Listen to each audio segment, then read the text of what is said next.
So technically Kushagra we were bankrupted, okay, unit बंद थी, अब कुछ समझ नहीं आ रहा था नेक्स्ट क्या किया जाए Kushagra. And we are thankful of that bad time कि हम इंटरनेशनल हो पाए। डू यू थिंक एक प्लान भी रखना चाहिए? जैसे ग्रेविटा में आपने कोई प्लान भी रखा क्या? मेरा थोड़ा सा मानना बड़ा डिफरेंट है। मेरा ये है कि आपको 100% फोकस एक ही अपने बिजनेस आइडिया पे करना पड़ेगा। जैसे आर्मी जब आगे बढ़ती है तो बड़ी एक पुरानी कहावत है कि वो अपने अपने खुद ही के ब्रिजेस को उड़ाती जाती है पीछे के, कि उनको वापस जीत के ही लौटना है, वैसे नहीं लौट सकते। The exact way is in business. इंसान अपने पैशन को आइडेंटिफाई कर ले और अपने इंटरेस्ट को आइडेंटिफाई करके एक फर्स्ट स्टेप ले भी ले, तो सेकंड स्टेप क्या होना चाहिए?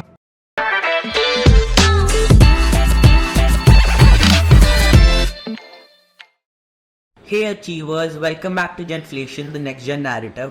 I am your host Kushagra and I am here to educate, elevate and jetflate your career graphs. आज हमारे साथ एक ऐसे गेस्ट हैं जिन्होंने अपने फैमिली ट्रेडिशंस को चैलेंज किया और साबित किया that he is truly a stalwart of his own kind. So, sir, how are you today? How are you doing? Hi Kushagra, thank you very much first of all for inviting me to your wonderful podcast. So I'm great, thank you. तो sir आपको 32 years हो गए हैं ये ग्रेविटा India limited को start करे हुए। So what was your experience and like आपने कैसे एक टोटली नया बिजनेस स्टार्ट किया और रिसाइकलिंग क्यों? मतलब उस टाइम पे तो इतनी अवेयरनेस भी नहीं थी, व्हाई रिसाइकलिंग? सो कुशागर, अगर तुम परमिट करो तो मैं मेरी जर्नी को थोड़ा सा और पहले से ले जाता हूँ। ऑफ कोर्स, जिसमें कि you will able to understand कि मेरे अर्ली डेज कैसे रहे और मैंने कैसे इस जर्नी को धीरे धीरे कल्टीवेट किया। सो मेरे फादर डॉक्टर हैं, डॉक्टर महावीर प्रसाद अग्रवाल, ओके, और जनरल मेडिसिन में स्पेशलाइज्ड रहे हैं और उनका कैरियर में क्लिनिकल साइड में राजस्थान स्टेट सर्विसेज में गवर्नमेंट में जॉब था। सो मेरी स्कूलिंग बड़ी स्टैंडर्ड गवर्नमेंट के सरकारी हिंदी माध्यम स्कूलों से शुरू से हुई है और बहुत सारे डिस्ट्रिक्ट्स में मेरी पढ़ाई हुई, right from Sriganganagar to Banswara.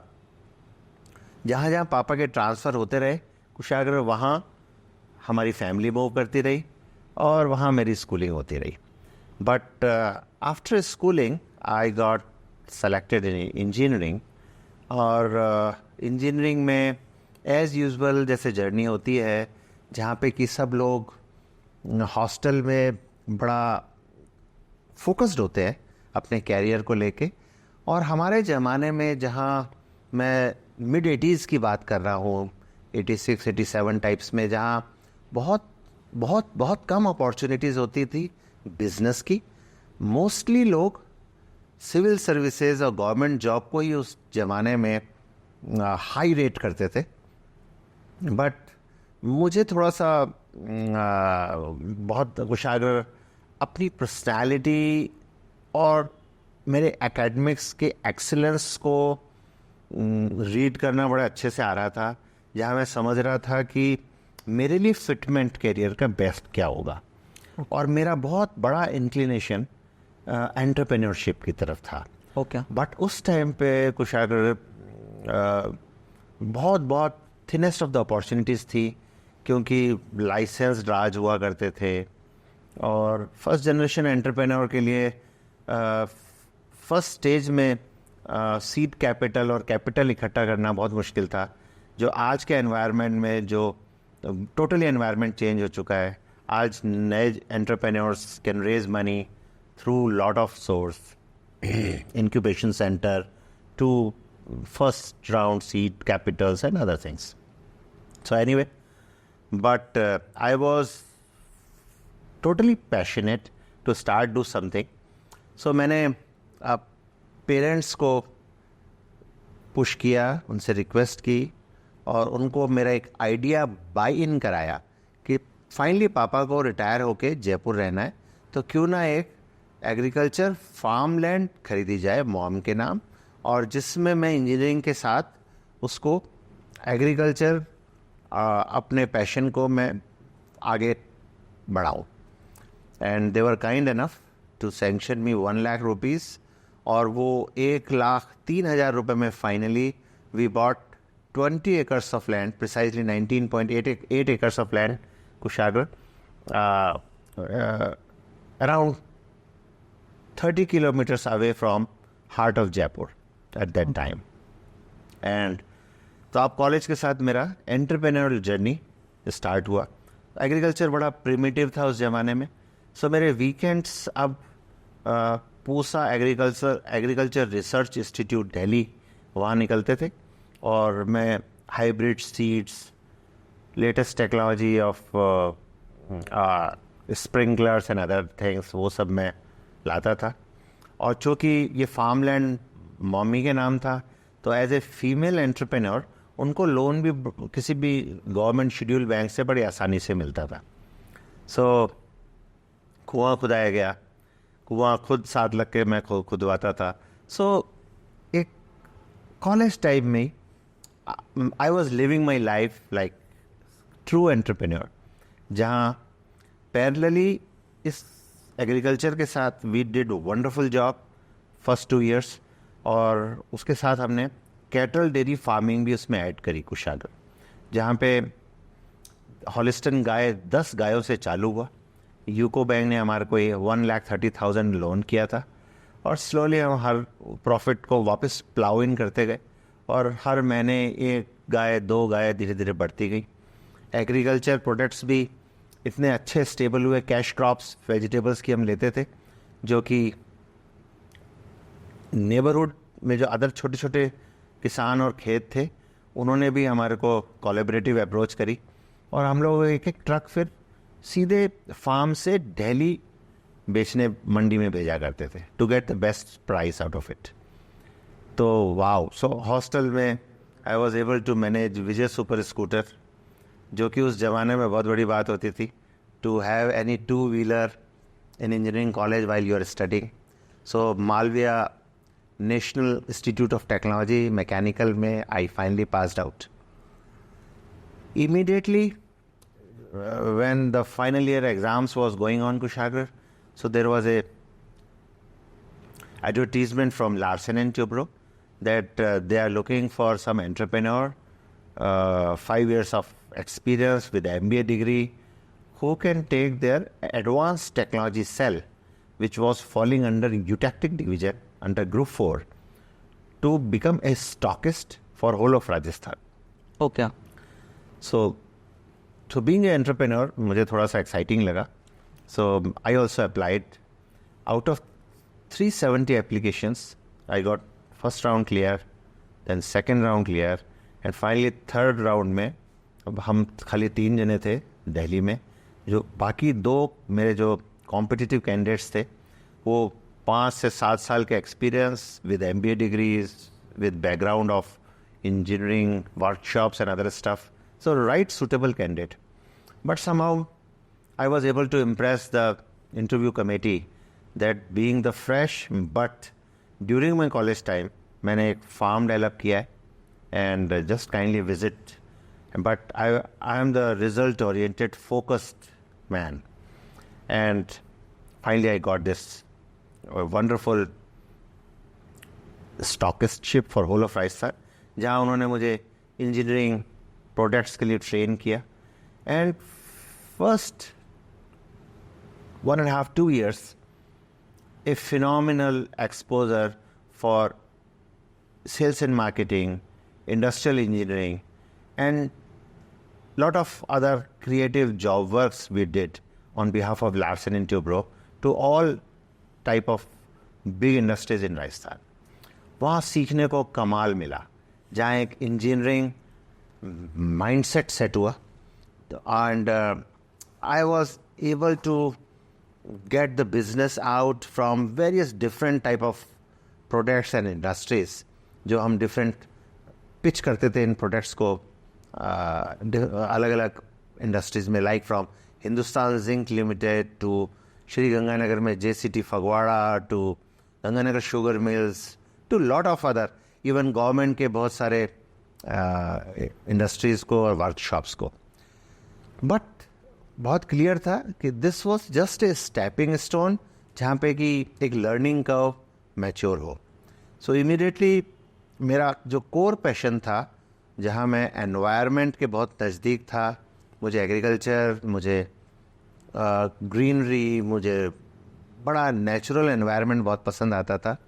So I thought to Kushagra to start some industry which is related to conserve or to prevent, to support environment. और ये उस स्टेज पे रिसाइकलिंग बड़ा प्रिमिटिव था. हर वीकेंड को जो आर्टिकल्स आते थे वो एनवायरनमेंट पे, एनवायरनमेंट थ्रेट पे बहुत आते थे. And I always carried away with these articles कि इसके लिए कुछ करना हमेशा अच्छा रहेगा. उस समय कोई आइडिया नहीं था कि इंडस्ट्री कितनी बड़ी है, कौन सी है, बट द क्लैरिटी वॉज के कुछ रिसाइकलिंग करें. तो मैंने शुरू में 4 प्रोडक्ट छांटे कुशागर जो रिसाइकल हो सकते थे. One was the waste tyre, Okay. Second was waste lube oil, Okay. Third was waste automobile, car और truck batteries, and fourth was thinners, waste thinner from the paint industry. वहाँ कुशाग्र ये होता है कि हर पेंट के डिफरेंट कलर बैच के बाद वो लोग पूरे पाइपलाइन को वॉश करते हैं with mixture of aromatic compounds like toluene, benzene, xylene, जहाँ पे कि वो मिक्स एक जगह इकट्ठा हो जाता है ऑफ डिफरेंट कलर बैचेस. तो idea was to do the fractional distillation of these aromatic compounds. इस मिक्सचर को अलग अलग वापस बना दें, and there was a big value addition in that. चारों प्रोडक्ट को शुरू में मैंने इंपोर्ट किया और ट्रेड किया to understand the depth of the water, to nuances of the industry, to strength of the industry. तो वो वहाँ से ट्रेड करते ही समझ में आ गया कि spent batteries, automobile batteries is the right choice, क्योंकि India was 63% deficit in lead at that time. तो मेरा फर्स्ट जो कंसाइनमेंट था वो 100% इमीडिएट, पूरा 100% बिक गया. And I got also some advance to supply the other next consignment. While बाकी तीनों प्रोडक्ट्स को बेचने में मुझे काफ़ी जोर लगा. So the choice was very clear to do the recycling of automobile batteries. तो जहाँ कैटल डेयरी मेरी 35-36 गायों की हो गई थी, वो मैंने एक बार बेची to get the right amount of seed capital. उसको इंडस्ट्रियल लैंड में कन्वर्ट कराया 4000 स्क्वायर मीटर को. Put my small industrial shed at that time, took the loan from the bank, and first primitive very small lead recycling industry battery के through start हुई. Slowly we were growing, बहुत अच्छे से set हो गई थी. और हम हमारे फिनिश प्रोडक्ट एक्साइड को कलकत्ता भेजा करते थे उस ज़माने में. सो 94 में ये इंडस्ट्री स्टार्ट हुई पहली, और पहले 2 साल में we developed a lot. Clientele base बहुत अच्छा हो गया, प्रोडक्ट वेल एस्टेब्लिश हो गया. But in 96, India signed the Basel Convention. Okay. And Can you elaborate about that? So Basel Convention basically was the agreement, international agreement, that states that trans-boundary movement of hazardous waste should be restricted. But unfortunately, restricted यहाँ पे India में prohibited रहा, और full curtain wall बनी जहाँ हम import नहीं कर पा रहे थे. While India was deficit in, and the cheapest source of recycling was the scrap obviously. So unit got stuck. We tried to buy the local scrap. तो but Kushagra it was very difficult, क्योंकि parallel backyard smelters India में उस ज़माने में बहुत थे, अभी भी बहुत है, जहाँ पैरेलल इकोनॉमीज चलती हैं. एंड कोई भी ऑर्गेनाइज इंडस्ट्री उसको आसपास भी compete नहीं कर सकती. Basically, parallel economies मतलब local कबाड़ीज. हाँ, जो they cut the corners, they tax को भी वो इवेट करते हैं. Okay. और वो एनवायरमेंटल नॉर्म्स भी नहीं फॉलो करते. सो उनके ओवरहेड्स बहुत कम होते हैं. So while we were having the right infrastructure, full team, our cost of production was much more than them because we do the all environmental protection and everything at the time, you know. So industry got stuck. तो finally Kushagra हमने सोचा कि अब what next? तो हमें लगा कि इनके वैल्यू एडेड प्रोडक्ट लेड के बनाते हैं. So lead chemicals we decided to make. These are litharge, red lead and lead suboxide. Okay. So these three chemicals are majorly used in as a plasticizers, like tribasic lead stearate, dibasic lead sulfate, lead phosphate. Also the basic raw material for color printing inks, lead dichromate, tile glazing, battery manufacturing, to anti-corrosive paints base and blah blah. So we took some extra loan from the bank and started these chemical units. So अब हमारा raw material remelted lead था as a raw lead, जो हमारा एक time पे finish product होता था, वो अब हमारा रॉ मटेरियल हो गया और हम ये तीनों केमिकल्स बनाने लगे. इस इंडस्ट्री को सेटअप करते हुए कुछ महीने ही हुए थे. Unfortunately government of India issued a specific एक अध्यादेश उन्होंने निकाला जिसमें 55 प्रोडक्ट्स पे उन्होंने इंपोर्ट ड्यूटी 35% से हटा के 5% कर दी. सो 35% plus 16% CVD counter willing duty plus 4% SAD special additional duty, ये टोटल ड्यूटी थी. वाइल जो एक्चुअल यूजर्स थे जिनके लिए उन्होंने वो कम की गई, वो 5% प्लस 16% CVD है, 4% SAD. So all together there was a big difference on the duty part. तो ये यूनिट अगेन स्टक, जो कि कॉमर्शियली वायबल नहीं थी. जिन भी एक्चुअल यूजर्स को केमिकल्स चाहिए था वो डायरेक्ट इंपोर्ट करने लगे, चाइना, मलेशिया से और कोरिया से. And the again unit got stuck. We were unable to serve the bank loan, interest, and finally a head-on collision was, we were anticipating अब ये we are going to be NPA or defaulter. Okay. We approached bank, जो collateral है, हमने घर collateral दे रखा था जिसमें हम रह रहे थे, सब पापा मम्मी का बनाया हुआ, और फैक्ट्री थी पूरी, complete farm land and factory. तो वो बैंक को प्रपोज किया कि आप बाद में इसको NPA होने के बाद आप सेल करोगे, डिग्रीज ला के इमीडिएटली आप सेल करो, सेल प्रोसीड आप डेट में कम करें. And they kindly agreed. They sold house immediately, जो घर तुरंत बिक गया. हम लोग रेंटेड प्रीमाइसेस में चले गए. फैक्ट्री जो कि स्पेसिफिक फर्नेसेस थी और 99 में काफ़ी स्लम्प आया हुआ था, तो वो नहीं बिक पाई. But they approach to the DRT, डेप्ट रिकवरी ट्रिब्यूनल, और वहाँ से हमारे अगेंस्ट डिग्रीज इशू हो गई क्योंकि हमने उसको कोई प्रोटेस्ट नहीं किया. So technically Kushagra we were bankrupted. Okay. Unit बंद थी. अब कुछ समझ नहीं आ रहा था नेक्स्ट क्या किया जाए कुशागर. सो उस समझने में टाइम लग रहा था. सो लगा कि कुछ दिन के लिए रिलोकेट होते हैं, कुछ ट्रेडिंग कंपनी को ज्वाइन करते हैं. और तो आई रिलोकेटेड, मैं और मेरी वाइफ आंचल, टू सिंगापुर, जहाँ मैंने ट्रेडिंग कंपनी में कुछ 11 महीने करीब काम किया उनके कोऑर्डिनेशन में. और वहाँ ये इंटरनेशनल ट्रेड में ये समझा कि बैटरी स्क्रैप किस कंट्री से किस कंट्री में मूव ज़्यादा कर रहा है. क्योंकि मुझे ये कॉन्फिडेंस था कि बैटरी रिसाइकलिंग में एक great scope is there, but we are unfortunate कि इस समय इंडिया में रॉ मटेरियल स्केयर हो गया due to the ban to import the scrap. So किसी और कंट्री में इस यूनिट को लगाया जाए. आफ्टर रीजनेबल रिसर्च बहुत आसान लगा मुझे कि श्रीलंका इज़ द कंट्री जहाँ पे कि पहली यूनिट आउट ऑफ कंट्री लगाई जा सकती है.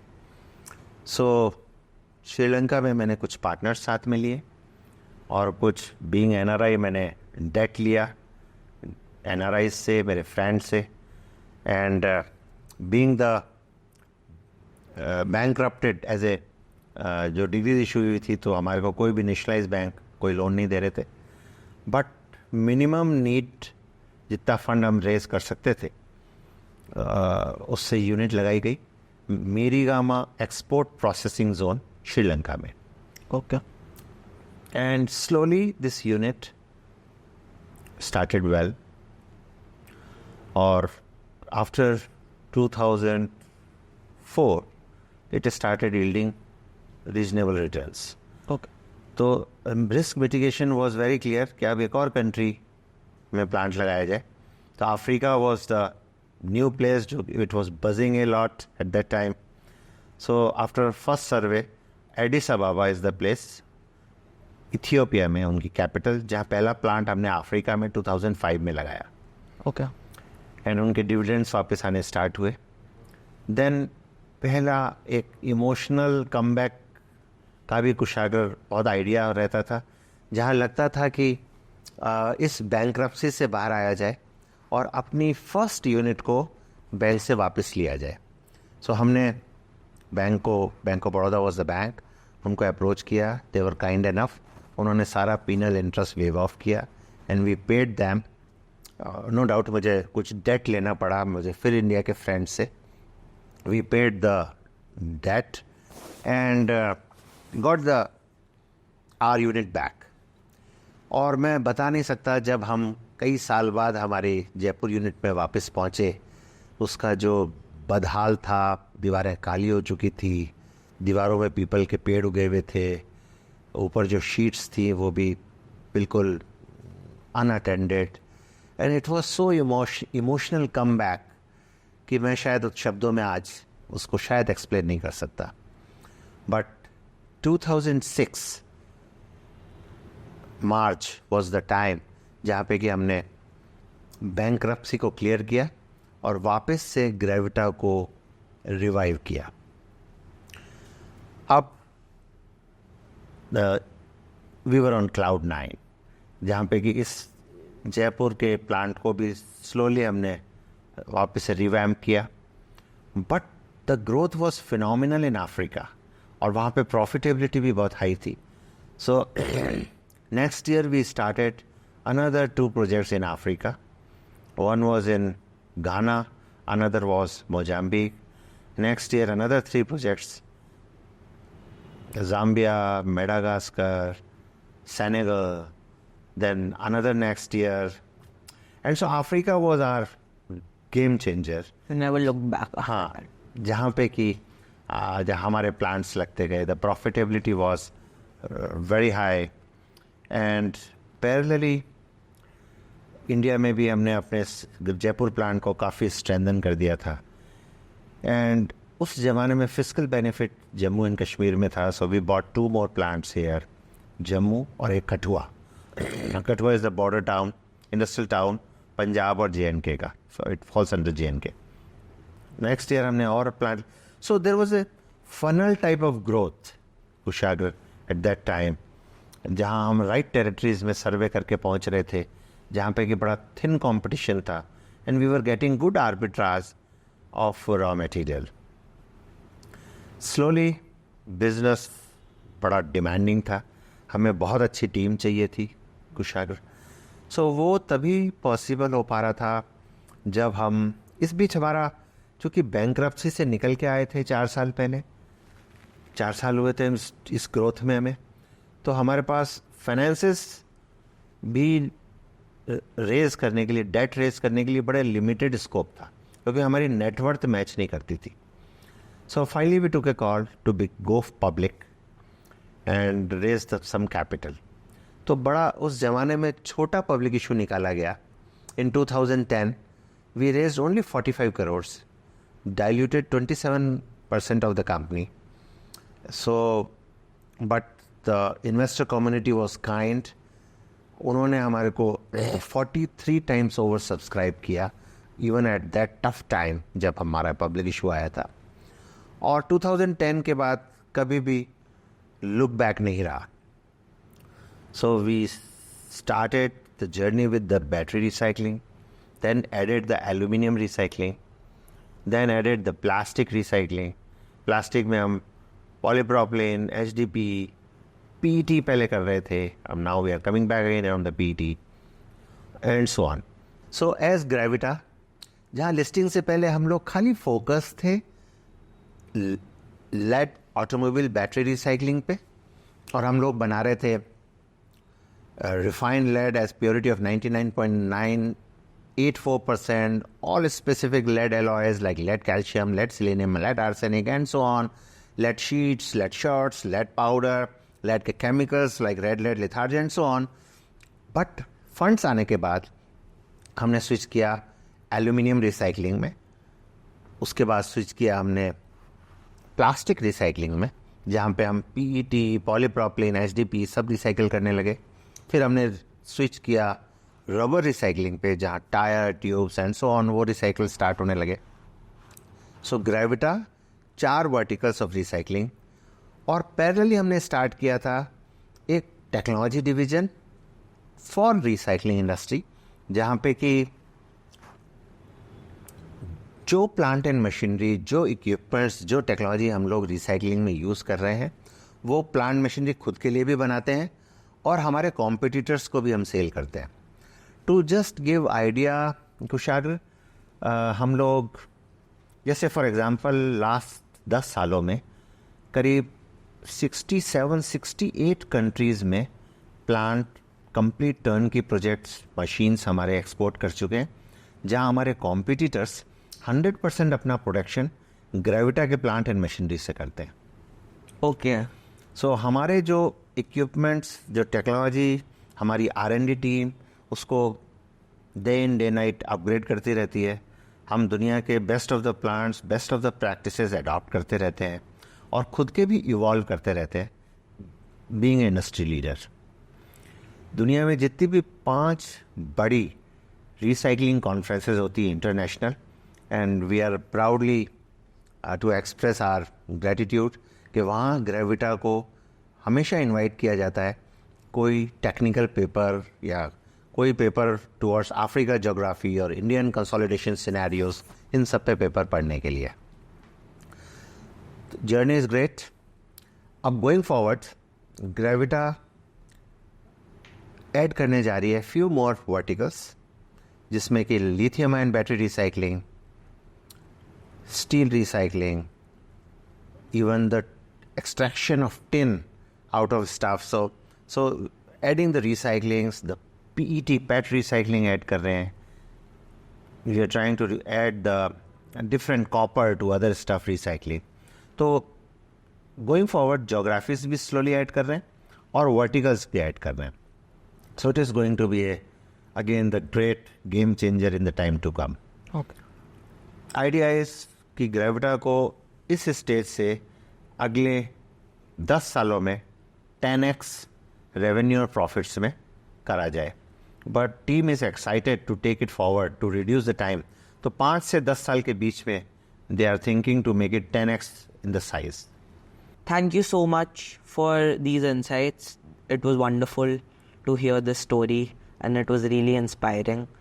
So, looking back at your journey, आपने इतना easily pivot किया, risk taking आपकी इतनी अच्छी थी, तो उस समय तो लाइक जैसे कि आजकल इतने मीडियम्स है, पॉडकास्ट, बुक्स और like looking up to people, क्योंकि हर चीज़ is available through the internet. तो आप कैसे इंस्पायर हुए और आपने कैसे इतनी जल्दी पिवट किया और इतना ज़्यादा रिस्क लिया?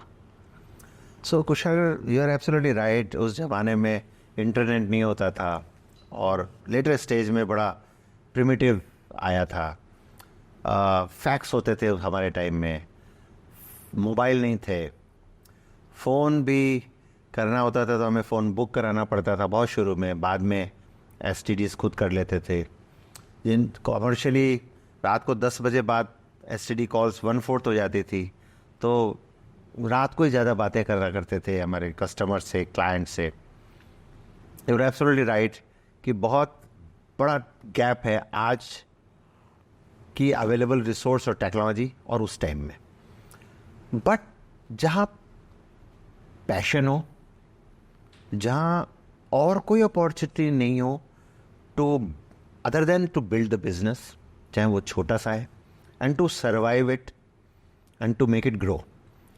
तो वो एक जो ललक थी, वो कमिटमेंट था, और ये भी क्लियर था कि बैंक्रप्सी के बाद क्योंकि आपने इस इंडस्ट्री को थोड़ा ढंग से समझ लिया है, आप इतने मैं कुछ साल से था उस इंडस्ट्री में, तो ये भी बहुत क्लियर था कि अनडाउटेडली वहाँ पे अभी प्रॉफिट्स और वेल्थ है, but it was miss timed, unfortunate कि हम उस समय इंडिया में एक फेज था, बाद में government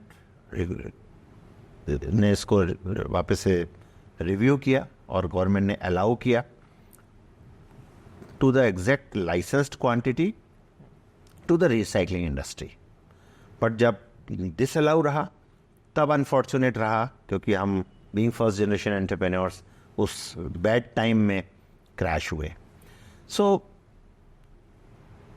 perseverance, the commitment and the focus कि इस इंडस्ट्री में जाने मेड मी सर्वाइव, और उसी ने मुझे पुश किया, and we are thankful of that bad time कि हम इंटरनेशनल हो पाए। अगर शायद ये बैड टाइम या इतना टफ टाइम हम नहीं देखते, बैंक्रप्सी नहीं देखते, तो शायद डोमेस्टिकली ही हम रहते, जो हमारे कुछ कॉम्पिटिटर्स हैं।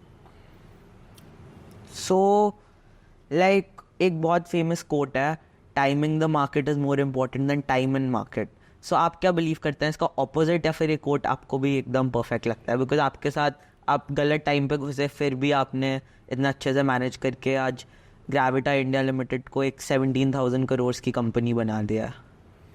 सो Kushagra very rightly said, undoubtedly अगर आप राइट टाइम्ड हो तो आपकी टेलविंड्स आपको बहुत जल्दी ग्रोथ मिले जाती हैं, बट टफ टाइम आपको अगेंस्ट ऑल ऑड्स सर्वाइव करने के स्किल सिखाता है। और मैं समझता हूँ कि जितने कैरियर के अर्लियर टाइम में आपको टफ टाइम्स या बिल्कुल डेड वॉल्स मिलती हैं, वहाँ कुछ समझ नहीं आता कि आप कैसे आगे सर्वाइव कर सकते हो, financially you are crashed, it's non viable industry at this moment. वहाँ से फिर आपका सर्वाइवल इंस्टिंक्ट मैच्योर होना स्टार्ट होता है, आपका कैनवास बढ़ता है, विज़न बहुत वाइडन हो जाता है, आप अपने कोर बिजनेस को बहुत तरीके से देखना स्टार्ट करते हो, इंटरनेशनल देखना स्टार्ट करते हो, export to sourcing to procurement to everything to operations. अब आप डोमेस्टिक नहीं हो के इंटरनेशनल देखते हो, उसमें भी कई मॉडिफिकेशंस करते हो जहाँ की आप सबसे पहले वायबल हो। सो वो इंस्टिंक्ट टफ टाइम या हेडविंड्स में एनहेंस होती हैं, मेरा ऐसा मानना है कुशागर। सो सर, जेनजीज आजकल इतने कंफ्यूज्ड हैं, क्लैरिटी नहीं है, पैसे नहीं है, बट बिजनेस करना है, तो आप थोड़ी इस इशू को कैसे एड्रेस करोगे? So you are absolutely, you touched Kushagra very right point कि जो नई जनरेशन है वो उनके पास बहुत सारे आइडियाज़ फ्लोट होते हैं, आते हैं जाते हैं, उधर बहुत लिमिटेड रिसोर्स है फाइनेंस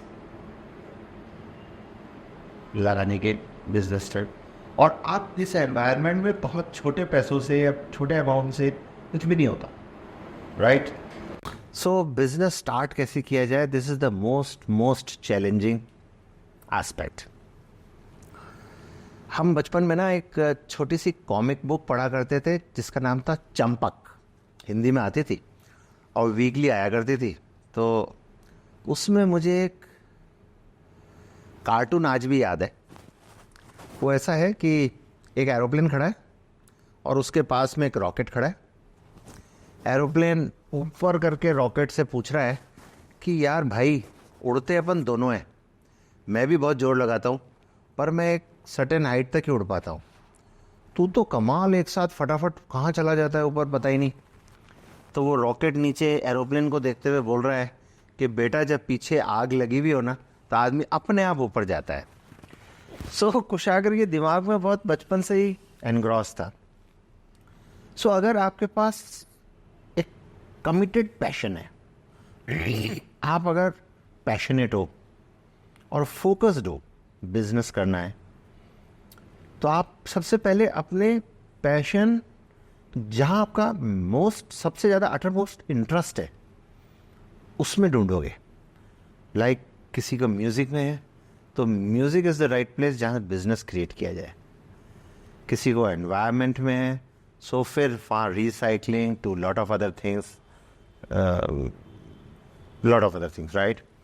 किसी का सर्विस इंडस्ट्री में है तो वहाँ पे उसको अपना फील्ड ऑफ इंटरेस्ट और पैशन, सबसे पहले तो उसको पैशन होना चाहिए बिजनेस करने का, तो वो उसको कोई रोक ही नहीं सकता. वो अपने आप रास्ता बना लेगा. Against all dead walls, against all odds, that fellow, whether he और she, make a way to start something.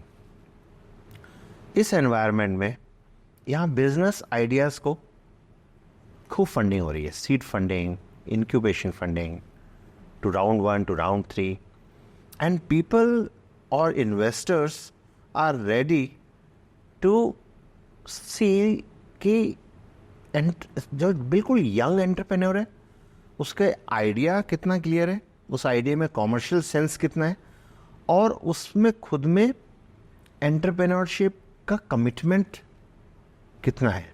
तो वो ऑल टुगेदर ये रेसिपी किसी भी यंग जेनजी को फोकस कर सकता है वो एंटरप्रेन्योरशिप स्टार्ट करने के लिए. ये भी बहुत आसान है कि हम लोग बहुत जल्दी कैरी फॉरवर्ड हो जाते हैं. हमारे एक्सटर्नल एनवायरनमेंट में जो हमारे और कोलीग्स कैसे कर रहे हैं, या मोहल्ले में, शहर में, या थ्रू मीडिया चैनल हम बहुत सारे सक्सेसफुल लोगों को देख रहे हैं, हम उनसे बहुत जल्दी कैरी फॉरवर्ड हो रहे हैं कि यार वाओ यार ये बिजनेस अच्छा था, ये क्यों नहीं करूं. बिल्कुल नहीं. Just find your internal passion और उसी में एक बिजनेस पकड़ो और केवल वही करो. उस बिजनेस को जब आप जीना स्टार्ट करोगे, उसमें इंटरेस्ट आना चाहिए आपको पूरा, उसमें एक कमिटमेंट होना चाहिए कि यहाँ इसको मेरे को प्रोफेशनली इस लेवल तक ग्रो कराना है. प्रॉफिट्स या उसके जो रिजल्ट्स हैं वो अपने आप फॉलो करेंगे और अनबिलीवेबल आते हैं. वो आपको खुद विश्वास नहीं होता कि इतने अच्छे रिजल्ट्स आते हैं अगर आप एक्सीलेंस कर रहे हो तो. और एक्सीलेंस केवल तभी हो सकता है जब आप फुल कमिटमेंट के साथ अपने पैशन को फॉलो करो एंड अपना 100% एक ही जगह डे इन डे नाइट झोंक दो. And this is the only option जहाँ बिजनेस स्टार्ट किया जा सकता है. सो सर, अगर आपने जो बोला अगर वो हो भी जाए, इंसान अपने पैशन को आइडेंटिफाई कर ले और अपने इंटरेस्ट को आइडेंटिफाई करके एक फर्स्ट स्टेप ले भी ले, तो सेकंड स्टेप क्या होना चाहिए? मतलब कि वो आगे जाके और क्या करे और परसिवरेंस और कंसिस्टेंसी कैसे रखे, क्योंकि जेनजीज का दिमाग बहुत इधर उधर भटकता रहता है. कुशागर, बहुत अच्छा पॉइंट तुमने यहाँ पे हाईलाइट किया. सो अब अगर उसका जेनजीज को बिजनेस आइडिया बहुत क्लियर हो गया है और उन्होंने अपने पैशन को बहुत क्लैरिटी के साथ बिजनेस मॉडल में इवेल्युएट कर लिया या फिक्स कर लिया, सो अब सबसे इम्पॉर्टेंट है आपके साथ राइट क्वालिटी का टीम और टैलेंट साथ में लेना, क्योंकि आप अकेले कभी भी कुछ नहीं कर सकते हो. यहाँ पे right team is very important जो कि इसको आगे टेक इट फॉरवर्ड करेगी. तो वो छोटी सी जो 2 या 3 या 5 जनों की जो टीम होती है जो बिजनेस आइडिया पे वर्क करके आप सारों को, टीम को एक ही स्ट्रीम में, एक ही लय में पिरोते हो, एक बिजनेस क्रिएट करते हो स्टार्ट. अनडाउटेडली जहाँ थोड़ी सी डेड वॉल मिलते ही जेनजीज थोड़ा सा चेंज करते हैं, बहुत जल्दी फिकल माइंड होते हैं, बट यही डिसाइड होता है हु इज़ द एंटरप्रेन्योर. अगर वो फिकल माइंड रख रहे हैं, चेंज हो रहे हैं, तो फाइनली वो फिर जॉब मार्केट के लिए राइट कैंडिडेट्स हैं, वो एंटरप्रेन्योरशिप के लिए बने ही नहीं है. एंटरप्रेन्योरशिप तो बहुत ही against all odds they make their way, इसका कोई और सब्स्टिट्यूट ही नहीं है। क्योंकि आपको सक्सेस लगातार कंटिन्यूस कभी भी नहीं मिल सकती। आपको बहुत डेड एंड मिलेंगे, बिल्कुल डेड वॉल्स मिलेंगी, कुछ नहीं दिखेगा आगे। बट वहाँ से नया रास्ता, आपका विज़न, आपको साथ में हो सकता है राइट मेंटोरशिप चाहिए रहेगी, आपको राइट टेक्नोलॉजी होगी, हो सकता है थोड़ा सा आपको थोड़ा सा चेंज करना पड़े, बिजनेस आइडिया को विजिट करना पड़े, रीमॉडल करना पड़े। ये सब इस बिज़नेस के बहुत नेसेसरी बेसिक इंग्रेडिएंट्स हैं जो समय के साथ अपने आप आ जाएंगे अगर उनमें परसिवरेंस है तो, कि मुझे ये ही करना है और इसका अब रास्ता निकालना है। तो अपने आप कई सीनियर से मिलेगा, कई फेलियर्स को देखेगा, कई सक्सेस स्टोरी अपनी ट्रेड में, अपनी इंडस्ट्री में, जहाँ जिस पैशन को वो जीने जा रहा है उस इंडस्ट्री में देखेगा, तो अपने आप रास्ते निकल जाएंगे। तो जेनजी को परसिस्टेंट तो रहना पड़ेगा, बट डू यू थिंक एक प्लान भी रखना चाहिए? जैसे ग्रेविटा में आपने कोई प्लान भी रखा क्या, या फिर मेरा थोड़ा सा मानना बड़ा डिफरेंट है। मेरा ये है कि आपको 100% फोकस एक ही अपने बिजनेस आइडिया पे करना पड़ेगा। जैसे आर्मी जब आगे बढ़ती है तो बड़ी एक पुरानी कहावत है कि वो अपने खुद ही के ब्रिजेस को उड़ाती जाती है पीछे के, कि उनको वापस जीत के ही लौटना है, वैसे नहीं लौट सकते। The exact way is in business, जहाँ पे कि कुछ अगर यू हैव टू मेक और convert your business into success, there is no substitute. Failure को यहाँ पे कोई पूछ नहीं है, फेलियर को सब लात मार के जाते हैं और सक्सेस को सर पे ताज की तरह बिठा के रखते हैं। सो सक्सेस लानी ही पड़ेगी in all sense, commercially viable to technically viable to profitable, everything, right. Plan B जब फोर्स्ड होता है, जब आपको डेड लॉक्स मिलते हैं, जब डेड वॉल्स मिलती हैं, तो प्लान बी अपने आप बनेगा। आप पहले से, क्योंकि आप फोर्स ही नहीं कर सकते, कहाँ अटकोगे, किस लेवल पे अटकोगे, क्या चैलेंजेस आएंगे। आपने टेक कंपनी चालू की, फॉर एग्जांपल कोई स्पेसिफिक सर्विस प्रोवाइडर, जैसे रियल एस्टेट को आप एक प्लेटफॉर्म क्रिएट कर रहे हो, रियल एस्टेट को किसी टेक ऐप पे ला रहे हो फॉर एग्जांपल, बट पता चला कि इधर दो और बड़े ग्रुप्स पैरेलली आपसे ज़्यादा मैच्योर्ड ऐप्स ला रहे हैं, तो वो सब आप अभी एंटिसिपेट नहीं कर सकते। आप उसमें अपने आप को कैसे रिकैलिब्रेट करोगे, एक निश मार्केट उसमें कैसे ढूंढोगे जहाँ पे कि आप कॉमर्शियली वायबल हो जाओ। सो प्लान भी अपने आप फोर्स बनेगा जहाँ आप टोटल स्टैकअप हो जाओगे, बट पहले दिन प्लान भी बनाना शायद मेरी डिक्शनरी में नहीं है कुशाग। ओके, सो आजकल जेनजीज इतना इम्पेशेंट होते हैं, उन्हें रातों रात अमीर होना है, तो ये एक बैरियर आता है, because even overnight success is build in like 20 years। तो आपको क्या लगता है कि इसको कैसे एडजस्ट करना? राइटली सेड कुशागर, क्योंकि नई जनरेशन में थोड़ी सी इम्पेशेंट लगती है हम जब उनको देख रहे होते हैं, और वो जॉब्स भी बहुत जल्दी चेंज करते हैं और बिजनेस मॉडल्स को भी जल्दी से चेंज करना चाहते हैं, क्योंकि उनको सक्सेस बहुत जल्दी चाहिए। यहाँ पे again depends, if you are very lucky तो आप टेक फील्ड में बहुत जल्दी सक्सेस ले सकते हो, बट बहुत जल्दी का भी मतलब फ्यू ईयर्स, 3 से 5 साल, मिनिमम 2 से 5 साल, मैं उसको जल्दी मानूंगा। बट जहाँ आप थोड़े से conventional traditional brick mortar business की बात करोगे, तो वहाँ मिनिमम 5 से 10 साल ऐसे चाहिए जहाँ आपको एक matured business, successful business create करा हुआ दिखेगा। अगेन जब एज ए एंटरप्रेन्योर आप डीप इनटू बिजनेस होते हो, तो शायद आपको साल या आप कहाँ पहुँच गए हो ये पता भी नहीं चलता। आप तो अपनी मगन में अपनी जर्नी को एंजॉय कर रहे होते हो, और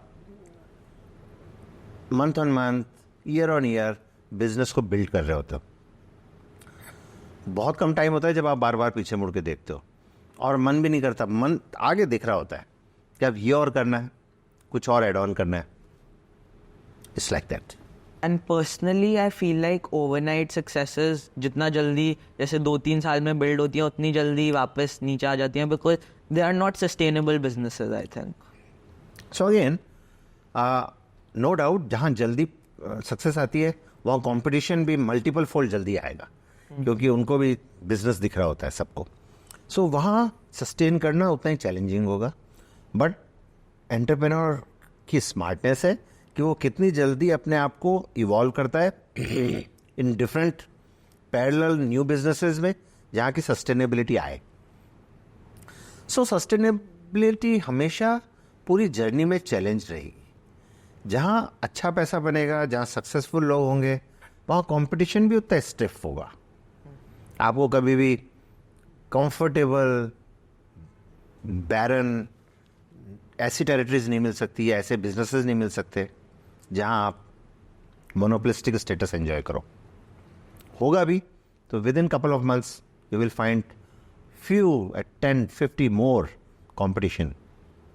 तो इट इज़ आपको हमेशा सस्टेनेबिलिटी के लिए इनोवेटिव रहना पड़ेगा, अपने आप को थोड़ा डाइवर्सिफाई करते चलना पड़ेगा, डिफरेंट निश मार्केट्स को पकड़ना पड़ेगा.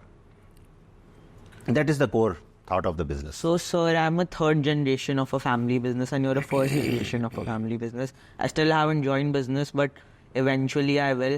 So, sir, business ethics को कैसे maintain करना है? Because eventually Gen Z भी business में आएगी, फिर वो भूल जाते हैं कि हमको ये ethically कैसे करना है. तो business ethics को कैसे maintain करना है? बहुत perfect question. This you have touched again, Kushagra, क्योंकि जर्नी में बहुत आसान लगता है जब आप कहीं कॉर्नर्स कट कर सको और कंपटीशन के साथ कॉम्पीट कर सको. बट फैक्ट इज़ कि अनटिल अनलेस आपकी कॉर्पोरेट गवर्नेंस बहुत स्ट्रांग होगी, पूरा बिजनेस एथिकल प्लेटफॉर्म पे डेवलप नहीं हुआ होगा, तो वो सस्टेनेबल नहीं होगा. और इस बिज़नेस को क्रिएट करने में आपका अनडाउटेडली बहुत deep hard work, your sweat, your money, your time opportunity, सब सारा वो मिक्सचर इस बिजनेस के बेसिक नींव में सेट हो रहा है. तो कोई भी नहीं चाहेगा हमारा बिजनेस आगे जाके खराब हो.